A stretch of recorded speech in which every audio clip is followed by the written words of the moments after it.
Hi guys, welcome back again. It's Kasim. In this video, I want to talk about why men are not accessing counseling even though it is readily available. So, I've got sort of 6 ideas that I wrote down here as I was journaling, as I was reflecting on this question. And just to give you context, the reason why I'm talking about this is because in my full-time job at the moment, work for a mental health company, and that company, and so basically I go to schools, colleges, and universities, and basically talk to them about mental health and suggest to them that if they do want to speak to somebody about mental health, they can come to the company that I work for.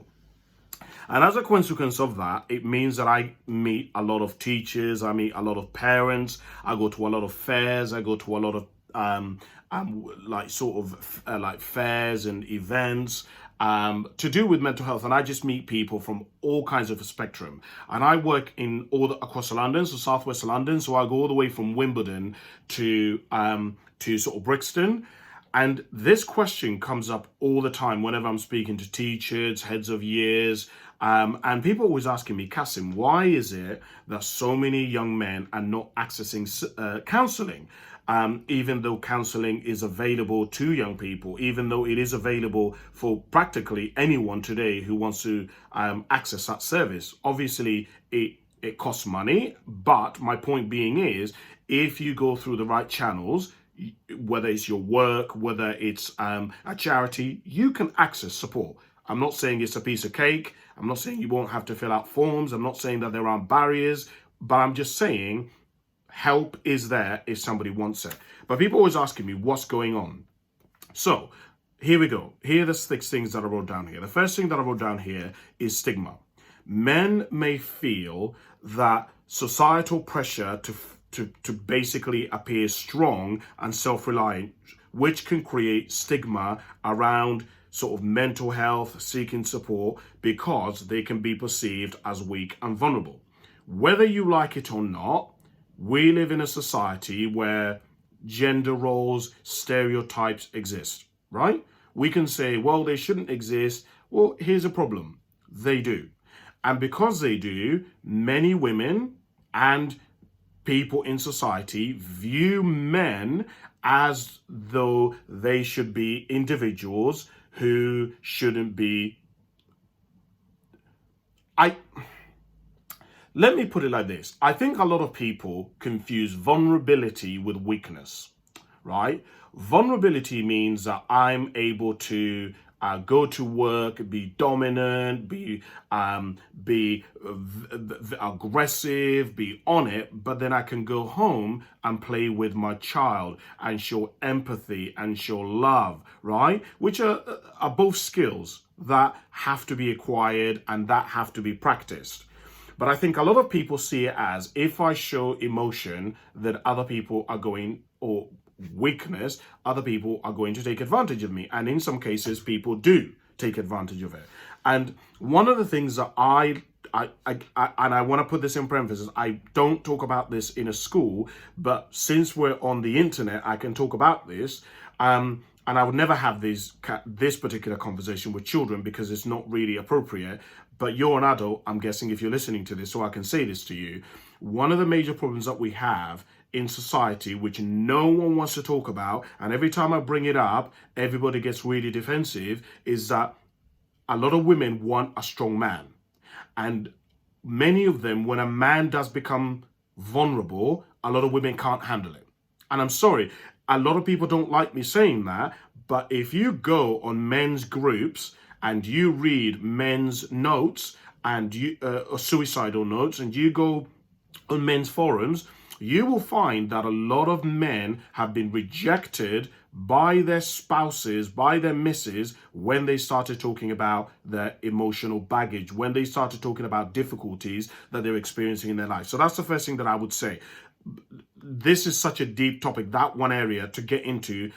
Again, I want to put in for emphasis, I'm not, of course, putting the onus and the high suicide rate of men to women. I'm just saying that women have a role to play in assisting men in being vulnerable in a safe space where they can explore their emotions. So that's the first thing that I would attack. The second thing that I was thinking about is traditional gender roles. Traditional gender roles often discourage men from expressing their emotions or seeking help, as it may appear as a sign of weakness or deviation from societal expectations of masculinity. You know, again, because I'm talking to you and I'm assuming you're an adult, I can have this conversation. But if you ask many women what they look for, and obviously we're talking about heterosexual women here, if you ask them what they look for in a partner, many of them will say, I'd like someone who is masculine, or I'd like someone who is tall, or someone who is successful, or somebody who knows what they want. All of these, at the core of them, is that they want somebody who knows who they are at the core and is able to sit with who they are, even if that changes or those role changes change. However, you have to understand that we live in a society where that can be stigmatized, where moving and changing roles or playing multiple roles, people don't like it.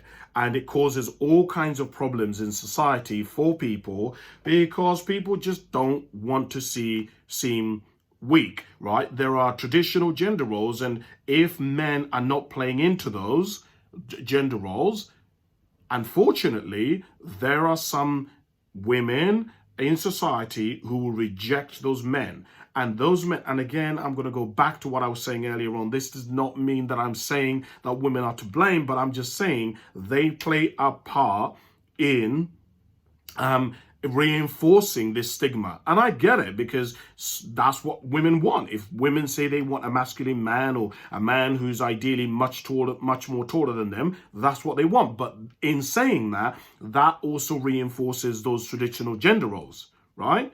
And so that's just something to consider. The other thing that I wrote down here is lack of awareness. Men may not necessarily be aware of the benefits of counselling and may not fully understand how it can help them address their mental health concerns. A lot of people, I was talking to somebody the other day, and we were talking about how people don't take mental health as seriously. If someone for example, breaks their leg, or somebody gets into a car crash, people will rally around them, they'll support them. But for a lot of people, when people say they're depressed, they're anxious, they're confused, they've lost their sense of vision, their sense of purpose, people are like, right, just figure it out. In other words, there isn't a sense of urgency. There isn't a sort of a community feel where people rally around the individual to support them so that they can resolve this crisis that they're experiencing. And so as a consequence of that, a lot of men have never really considered going to counseling. But also on this point is some of the messaging that is around mental health isn't really targeted towards men, right? A lot of the mental health is targeted towards women and supporting them. Again, this does not mean there isn't specific targeting of messaging out there that is targeted towards boys. I'm just saying that the vast majority of it is indeed tailored towards women, as it should. I'm just suggesting to you that we as a society need to change the way in which we approach the subject of mental health and counseling, so that it can become more attractive to boys and young men and men in general, so that they can want to come to therapy, so that they can want to explore their trauma, emotions, baggage, whatever it may be. The other thing that I wrote down here is self-reliance. Men may have a tendency to rely on themselves to solve problems, which can make things difficult for them, and it can make it difficult to seek support and help, right? I am somebody who's like that. I am very self-reliant. I am very much more solution-driven, and I think this is one of the things that stops men from coming to therapy. A lot of men don't, which is why I talked about the messaging just a moment ago. A lot of men, we don't see the point in talking about our feelings. How is that practical? What does that actually do? How does that manifest itself? And this is actually something that next year I'd like to do my advanced counseling research in, because I want to understand and research the difference between how men experience therapy and women experience therapy, because I have noticed that the way therapy is at the moment is very much geared towards women and is built to discuss emotions, but it doesn't necessarily meet the male way of being, which is very much solution orientated. Again, I'll put it in parentheses. This does not mean that every male is solution driven. It doesn't mean that every male is not, you understand what I'm saying. But I need to say that because people get very defensive and they're like, Cassim, you generalizing and you're talking about, and I have to generalize because I don't want to use any specific examples when I talk about these things. But what I would say is that a lot of guys don't come forward and seek help because we're too self-reliant. We're too much of a lone wolf. And that causes issues for us because it means that, the example that I say to students when I go to schools is you have to think about your capacity as a human being as being a bit like a balloon. And the air in that balloon is different emotions. And your job as you go through life is periodically to release some air or emotions out of that balloon so that it doesn't one day get to a point where it breaks. And I think as men, we take on so much and we never get to a point where we release. I was having a discussion with some friends of mine, and one of the things that I said to them is that we live in a society that teaches boys and men to put other people before themselves and not to take care of themselves. And that goes back to the gender stereotypes that exist in society. There are a lot of us guys who do not feel like we should put other people first and put ourselves first. And it is reinforced everywhere throughout society. Even when you look at things like Ukraine, right? Ukraine has made it a law that no man over the age of 18 is allowed to leave the country, but all the women and children can, which again, I don't know, is it the right thing to do or isn't it? But the point being is, even that reinforces that men are not as important as women. Because if they were as important as women or girls, then they would also be prioritized and they would also be given the same rights as girls currently hold. But again, that's a different topic in itself, but it's something to consider. The other thing that I wrote down here is fear of judgment. Men may feel, may worry about being judged or misunderstood by others, including friends, family, colleagues, if they admit that they're struggling with mental health issues. This is a massive problem, right? That fear of judgment, that fear of being cast out. A lot of men, we worry that we're going to end up hospitalized. And a lot of guys, one of the things that I have noticed, which has been surprising to me, is that we don't like being medicated.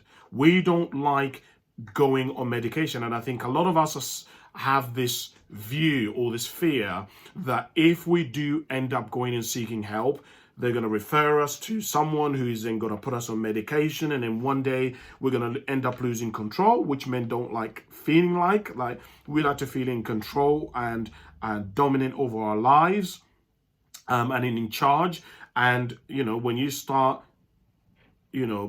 other people start delving into your stuff, it can be heavy. And actually, as part of this, one of the reasons why a lot of men don't speak is that they don't believe that other people can handle their stuff, right? They've gone through so much, and what they've had to bear is so heavy that if they do dare share it with other people, they don't feel like other people will be able to handle it. They don't, and many times a lot of people have it. And actually, for a lot of guys, whenever they've shared their truth or what they've gone through or what they're going through, many times this has been used against them. It hasn't been fostered. It hasn't been sort of taken seriously. So a lot of lads shut off. They stop sharing. That's, I think, is something that is it plays a role. The other thing that I wrote down here is communication barriers.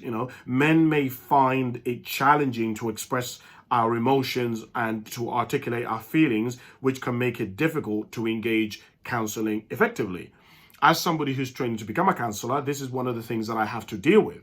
I have to deal with helping men to basically broaden their vocabulary and their range of words, because many times a lot of guys are experiencing something, but they can't articulate it. They don't have the words to articulate how they actually feel.